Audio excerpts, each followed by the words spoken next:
السلام علیکم. وعلیکم السلام. کیسی ہیں آپ؟ I am good. آپ اچھا میں بالکل ٹھیک. مجھے بتائیے گا آج اسلامک کون سا ڈے ہے؟ آج پہلا دن ہے، نیا سال شروع ہوا ہے، اور آج کے دن کی ایک اور بھی بہت خاص امپورٹنس ہے، وہ یہ کہ آج حضرت عمر فاروق رضی اللہ تعالیٰ عنہ کی یوم شہادت بھی ہے. آپ کیا سمجھتی ہیں کہ محرم میں ہمیں جو ہمارے قربانیوں سے جو درس ملتا ہے، کیا ہم اس کے اوپر عمل کر رہے ہیں؟ کیا ہم اس طرف جا رہے ہیں یا ہم نے کوئی اپنا الگ سے ایک پیتھ چوز کر لیا ہے؟ جینونلی اسپیکنگ میرے خیال سے ہماری ان ساری چیزوں کے بارے میں کوئی خاص اچھی انڈرسٹینڈنگ نہیں ہے، اور نہ ہی ہم ان قربانیوں کو اس طرح سے سمجھتے ہیں.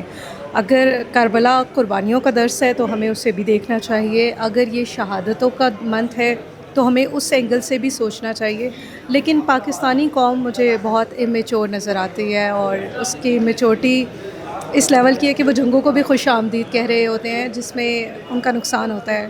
لیکن شاید ہمیں اس طرح رہنے کی عادت ہو گئی ہے. آپ کیا سمجھتی ہیں کہ ایز اے جرنلسٹ، جیسا کہ آپ نے بتایا جرنلسٹ ہیں، نوجوان نسل کو آپ کیا پیغام دینا چاہتی ہیں کہ وہ اس ٹائم میں کیسا مظاہرہ کریں؟ کیونکہ ڈیفینیٹلی آج کل ہم نے دیکھا کہ فرقہ واریت بہت زیادہ ہے، شیعہ سنی اور فلانا. ایسے نہیں ہونا چاہیے میرے خیال سے. ہم سب پاکستانی، سب مسلمان ہیں. آپ کی کیا رائے ہے؟ صرف آپ کے خیال سے نہیں، میرے خیال سے دنیا میں کوئی بھی شخص ہوگا وہ اس بات پہ اس کو یقین رکھنا چاہیے کہ ایتھنیسٹی، ذات پات یقیناً میٹر کرتی ہیں کہیں نہ کہیں پہ، لیکن اس کا قطعاً یہ مطلب نہیں ہوتا کہ آپ دوسروں کے ساتھ اپنی جو سیگریگیشنز ہے وہ کرنا شروع ہو جائے، خود کو زیادہ امپورٹنس دینا شروع کر دیں اور دوسروں کو نیچ دکھانے کی کوشش کریں. ہمارے مذہب کا درس ہے ایک. حجۃ الوداع کے موقع پر حضرت محمد صلی اللہ علیہ وسلم نے بہت کلیئرٹی کے ساتھ ہم سب کو بتا دیا تھا کہ کسی گورے کو کالے پر اور کسی کالے کو گورے پر فضیلت نہیں ہے. اسی طرح کسی عرب کو عجم پر اور کسی عجم کو عرب پر فضیلت نہیں ہے. تو ہم جس وقت یہ سمجھ جائیں گے، ہمیں یہ سمجھ آ جائے گی کہ امت مسلمہ کو شیعہ سنی کے اور اس طرح کی جو ڈومینز ہیں ڈیفرنٹ، اس میں جانے کی ضرورت نہیں ہے.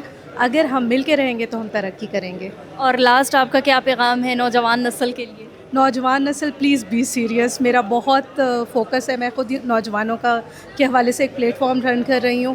سو آئی مسٹ سے کہ اپنے ٹائم کی ویلیو کریں، پرٹیکولرلی جو جنزی اور دوسری مخلوقات آنا شروع ہو گئی ہیں، انہیں اپنے ٹائم کی بھی ویلیو نہیں ہے اور دوسروں کی بھی ٹائم کی ویلیو نہیں ہے، اور کمٹمنٹ نہیں ان کے لیے میٹر کر رہی. تو کمٹمنٹ بہت میٹر کرتی ہے. ہمارا تو مذہب نے ہمیں یہ سکھایا ہوا ہے.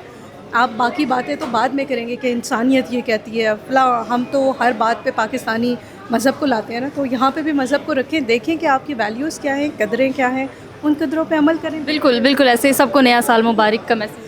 جی بالکل، آپ سب کو نیا سال مبارک ہو. اللہ تعالیٰ سے دعا ہے یہ سال ہم سب کے لیے امن اور خوشحالی لے کر آئے، اور پاکستان کے لیے ترقیوں کا سال ہو. آمین.